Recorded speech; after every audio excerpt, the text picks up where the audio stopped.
kesehatan, pola hidup sehat, terutama di usia 15, usia 20, 30. Jadi apa yang akan kalian makan itu merupakan bentuk jati diri kalian ke beberapa tahun ke depan. Kalau ngabuburit itu lapar mata, ya betul ya. Semua dibeli, semua dikumpulin, semua dicoba. Akhirnya ada penimbunan kalori tadi.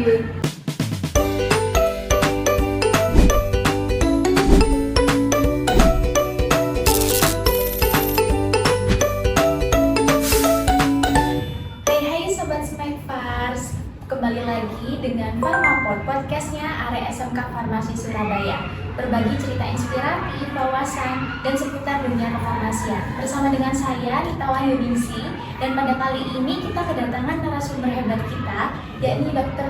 Umi. Selamat datang Dr. Umi. Terima kasih.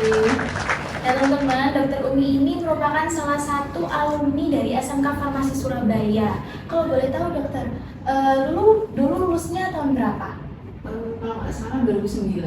Nah, berarti kurang lebih sudah 16 tahun ya. Wow. Nah, kalau boleh tahu dokter, apakah waktu datang kembali di SMK Farmasi Surabaya ini ada rasa perbedaan dari dulu zaman masih menjadi siswi, sekarang datang menjadi seorang alumni? Kalau tadi saya sempat keliling itu luar biasa banget. SMF sudah bagus banget, jadi sudah up to date dengan tren kekinian. Jadi teman-teman SMF juga bisa menjual produk itu saya luar biasa gitu loh, hebat, karena di zaman saya dulu belum ada seperti itu. Boleh diceritakan sedikit nggak tentang bagaimana dulu jadi seorang siswi SMK Farmasi Surabaya? Gimana ya, saya merasa gaduh-gaduh nano-nano sekali di sini. Jujur saya itu masuk SMF bukan keinginan pribadi, jadi atas arahan orang tua saya. Jadi orang tua saya itu berpikir kalau saya masuk SMF, ketika saya lulus SMF saya bisa bekerja sambil berkuliah, harapannya seperti itu. Cuma waktu itu kan karena saya masih remaja ya, jadi masih labil. Saya itu kan pengennya di SMA gitu kan. Cuma waktu di SMF itu luar biasa banget, jadi nggak ada waktu untuk bener-bener jadwal ulangan itu padat ya. Iya betul. Banyak banget yang harus dihafalkan kayak gitu, yang itu yang saya alami. Cuma plusnya itu karena kita dari pagi sampai jam 3 sore, terus kadang masih ada tugas kelompok, jadi sama teman-teman itu udah akrab banget. Jadi teman-teman itu dulu kalau misalnya ada tugas kelompok bikin kayak miniatur itu ke rumah saya. Jadi akhirnya kami tuh ya makan-makan bareng, masak-masak bareng. Nah di situ tuh kayak udah kayak keluarga. Jadi walaupun nanti setelah kita lulus tuh masih tetap keep kontak gitu loh, walaupun kita udah mencari mana-mana gitu loh, Mbak. Jadi rasa bahwa kita itu persaudaraannya di sini erat juga gitu ya, karena memang setiap hari ketemu dan dikaitkan dengan tugas gitu ya. Nah, betul. Ketika kembali ke sini, apa sih kesan-kesan dari Dr. Umi setelah melihat SMK Farmasi Surabaya itu sekarang seperti ini? Saya melihatnya sekarang itu lebih disiapkan. SMF itu kan kalau dulu lulusan SMF itu ke apotik ya, ke apotik atau ke perusahaan-perusahaan farmasi. Nah sekarang malah kita tuh dipersiapkan sebagai entrepreneur kalau saya lihat. Jadi dipersiapkan untuk membuat bisnis plan. Dari bisnis plan nanti ada presentasi produknya kayak gimana, itu menurut saya itu ilmu mahal. Karena saya baru dapat ilmu itu tuh waktu saya di sekolah S2 di manajemen. Saya baru mempresentasikan tentang plan saya untuk sebuah pengembangan sebuah usaha instansi itu waktu saya S2. Nah kalau di sini sudah diajarkan, sebenarnya teman-teman tinggal mengaplikasikan. Karena di dunia kerja itu yang kita lihat itu skill, kayak gitu loh.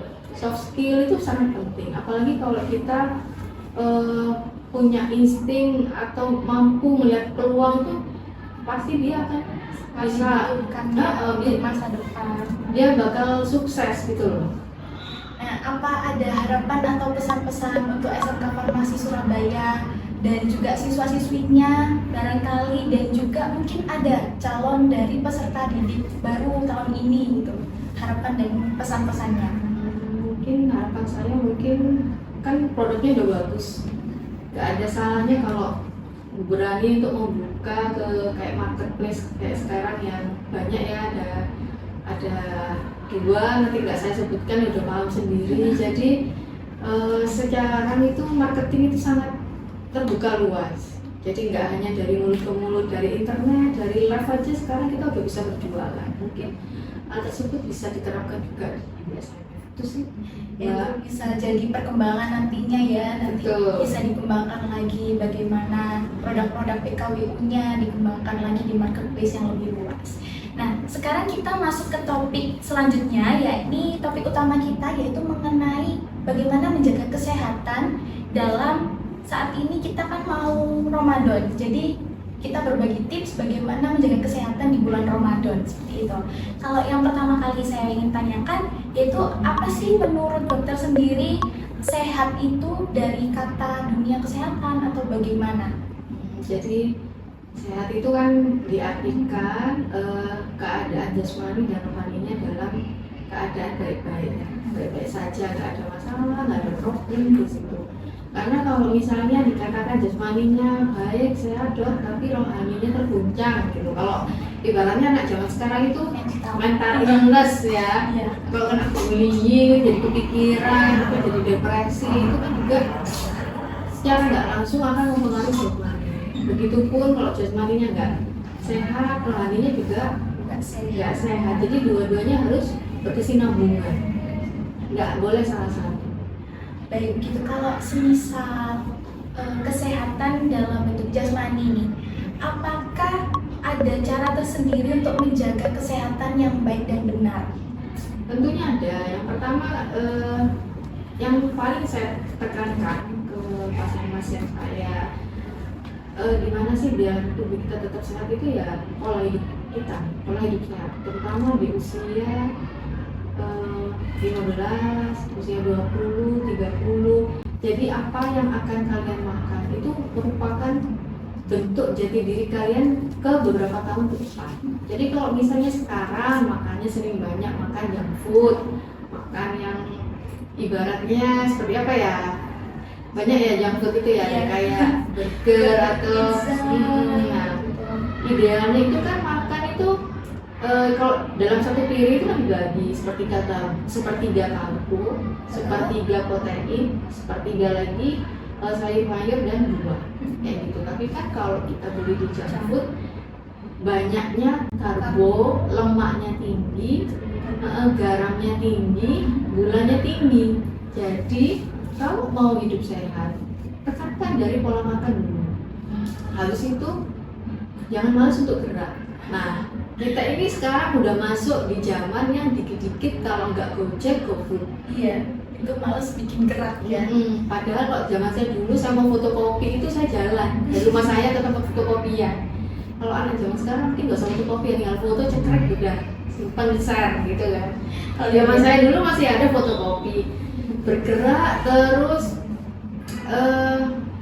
yaitu terlalu banyak menonton medsos itu juga nggak baik.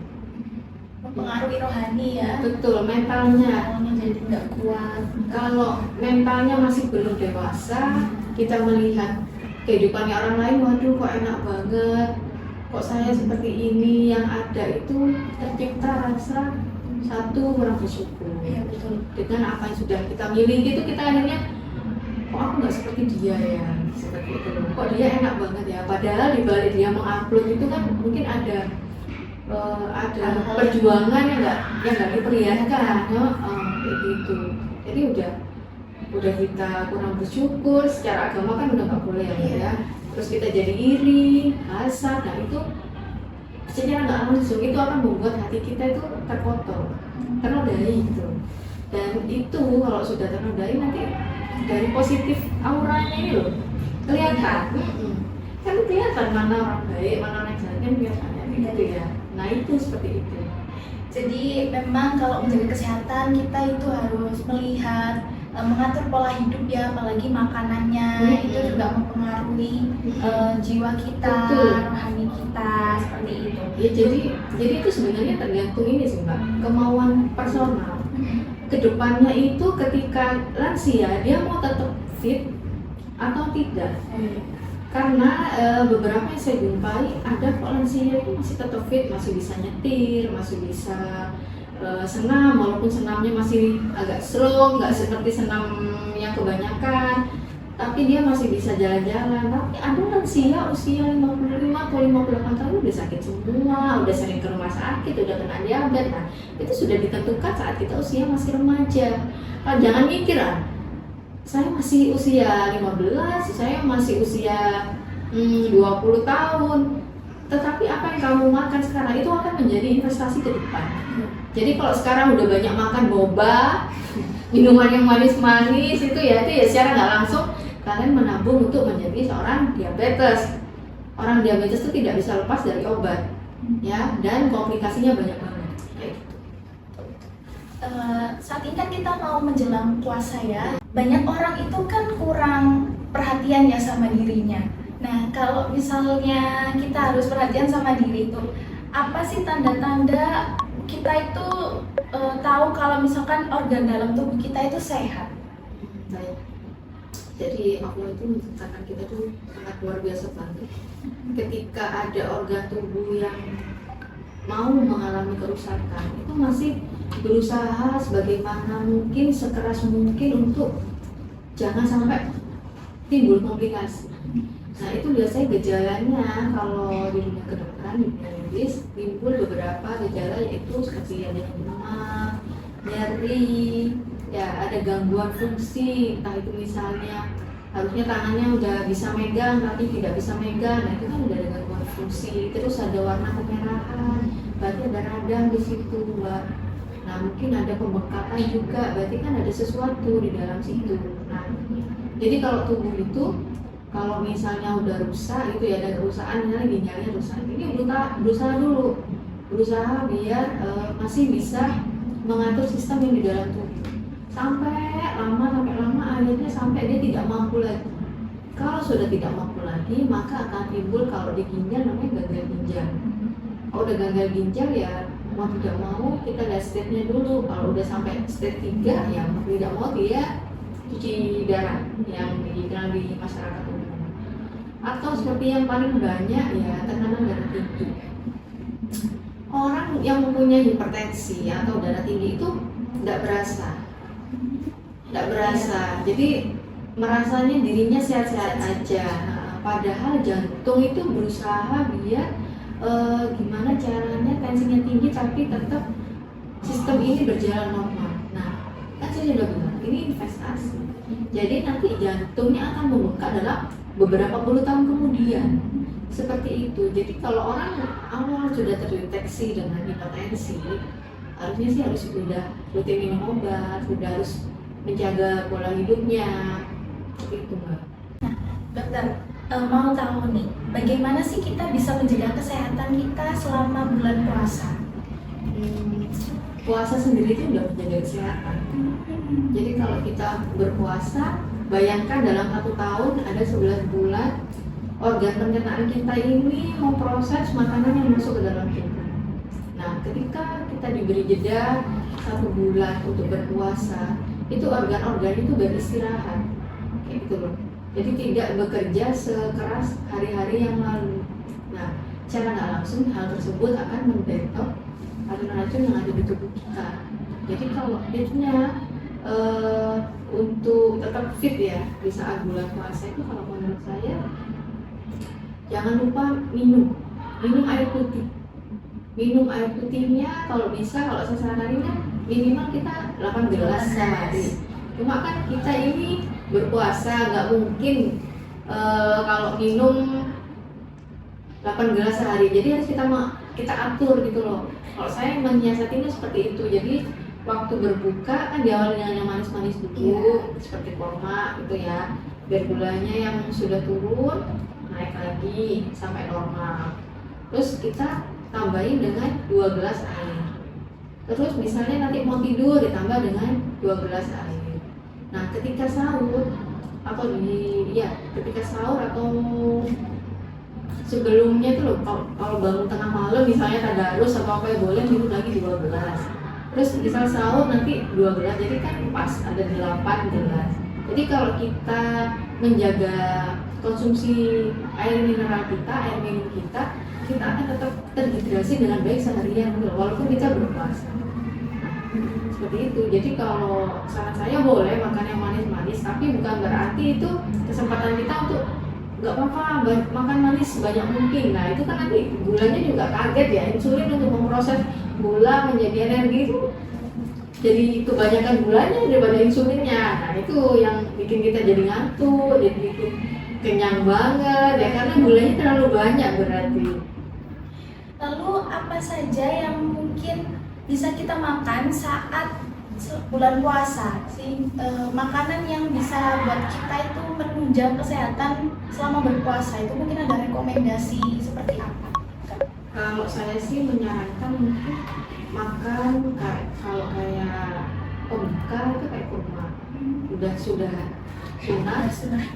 sunah dan habis sunah kedua juga dia manis ya, dan juga banyak ditemui, gampang kita nyarinya. Terus juga banyak hindari dulu deh makanan goreng-gorengan terutama pada sahur. Kenapa itu deh? Karena kalau kita makan goreng-gorengan pada sahur itu nanti tubuh itu akan lebih cepat haus tuh.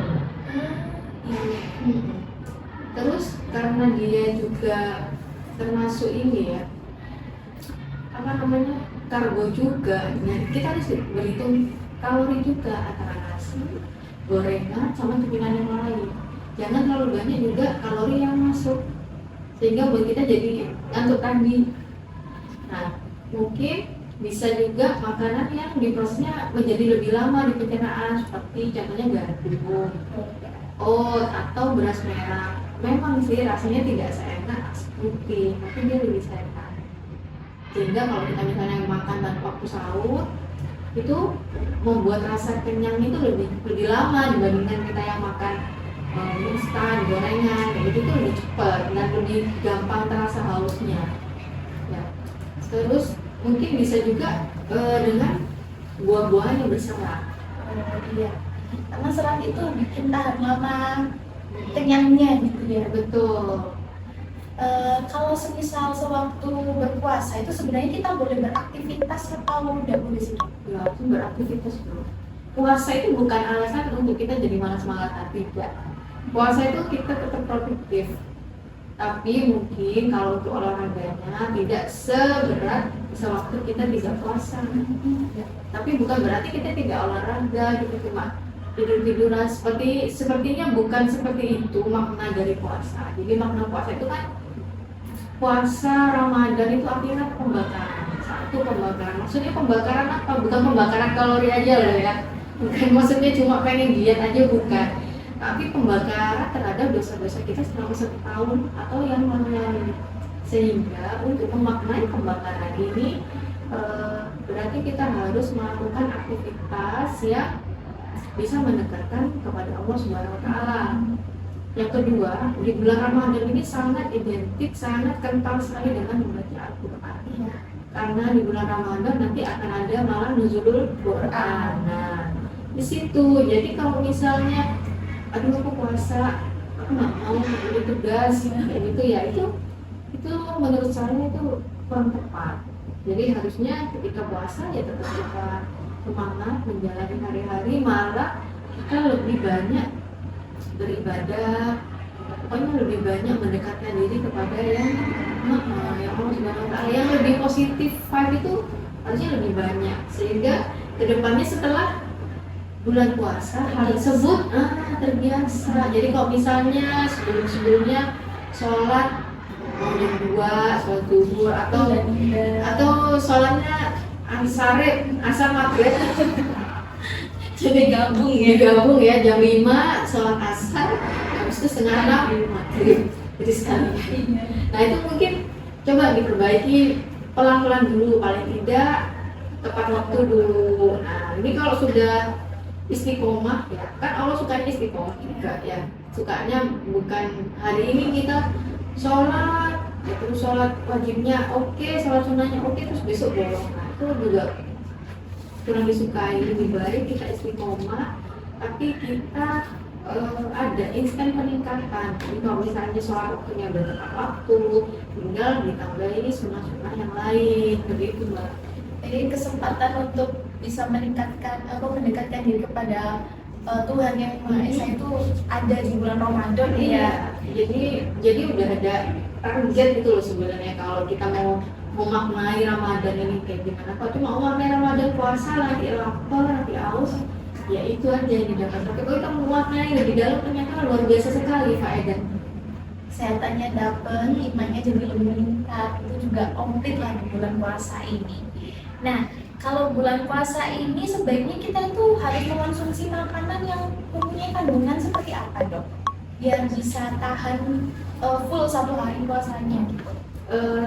Mungkin ya seperti saya jelaskan sebelumnya, jadi yang banyak seratnya, buah-buahan yang banyak serat, terus sayuran juga yang banyak serat, bisa juga oat, protein seperti ikan, daging juga bagus, dan jangan lupa air putih ya. Berarti harus makanan yang seratnya tinggi gitu ya, terus air putih dan jangan lupa juga proteinnya, itu harus seimbang ya dok ya. Jadi gini, percaya deh kalau kita itu minumnya cukup, tubuh ini bugar, beda loh, bugar sama kenyang itu beda banget. Rasanya itu tetap oke dalam menjalankan aktivitas, terus nggak yang lemas banget, nggak yang haus banget. Kayak gitu lagi kalau udah kita minumnya terus diputih. Jadi air itu sangat penting ya dok ya. Ada ini nggak? Apa ketika kita sahur itu sebaiknya kita itu makan yang seperti apa?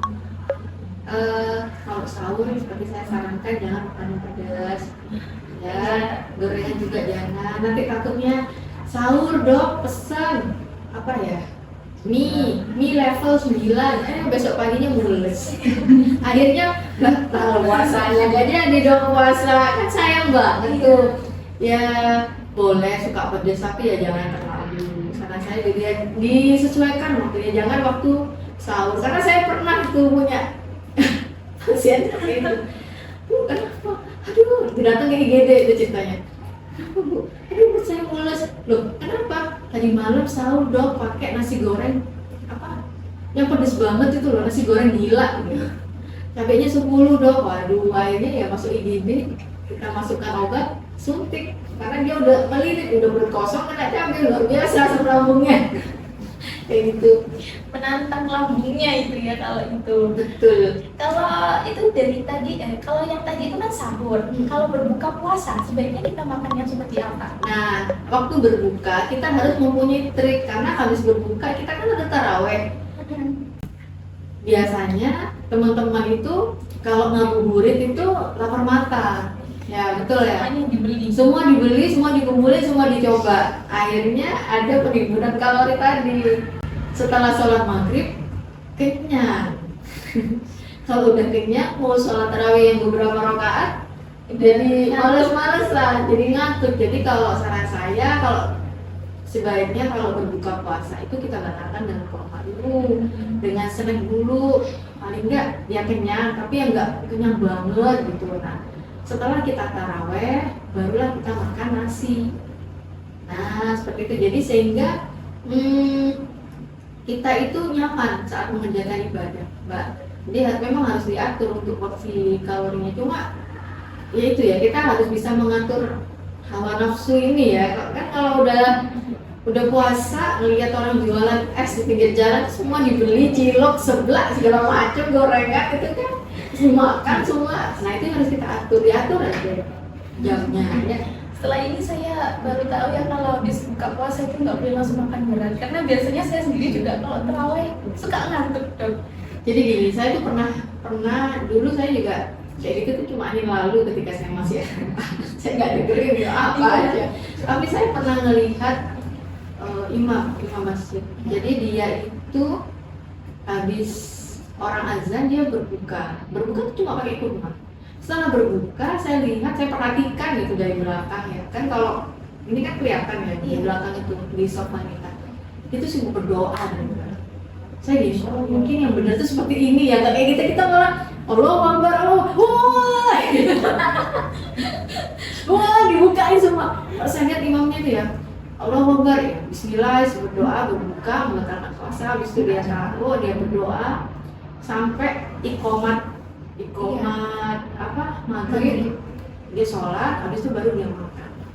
Tapi doa gitu, saya gini, oh ternyata berpuasa tuh harusnya sebenarnya seperti ini, karena doa orang yang antara ikomat sampai apa antara azan sama ikomat ya, nah itu kan makbul ya, mungkin yang benar itu seperti ini. Jadi bukan kita melampiaskan seharian menahan, nah gitu loh Mbak. Makanya saya perlu banget untuk mengatur pola makan, dan itu nanti juga akan mengaruh juga, kita juga harus mengatur waktu ya di kehidupan sehari-hari. Betul. Puasa, ini kan kita sering menemukan banyak ya. Kalau puasa itu orang itu selalu bilangnya tidur itu memberikan pahala ketika berpuasa. Sebenarnya apa manfaatnya dari tidur sih pada saat kita berpuasa? Kalau tidur yang tidak berlebihan sih nggak apa-apa untuk istirahat. Misalnya kita habis aktivitas, tidur sebentar, setengah atau 1 jam, itu tidak apa-apa. Apalagi tidur siang itu sunahnya Rasulullah tidur siang. Tapi kalau habis subuh tidur sampai zuhur, habis zuhur sholat tidur lagi sampai maghrib, itu rasanya kok gimana ya, ibadahnya itu kok cuma untuk bener sih, tidur itu dapat pahala, tapi kan lebih baik kita meraih pahala melalui aktivitas yang lain. Tapi nggak boleh berlebihan ya, karena yang berlebih itu biasanya kurang baik. Betul. Baik dokter, terima kasih telah menyempatkan hadir di episode kali ini, sudah membagikan tips and triknya bagaimana kita menjaga kesehatan di bulan puasa. Dan semoga teman-teman yang menyaksikan ini juga bisa mengambil hikmahnya dan juga manfaatnya, dan tetap bisa menjaga kesehatannya ya, walau nanti kita sedang berpuasa selama 1 bulan. Terima kasih kepada Dokter Umi dan juga teman-teman yang telah menyaksikan video ini sampai akhir. Saya pamit undur diri, jangan lupa untuk like, comment, dan juga subscribe. Terima kasih. Sekian, sampai jumpa di episode selanjutnya.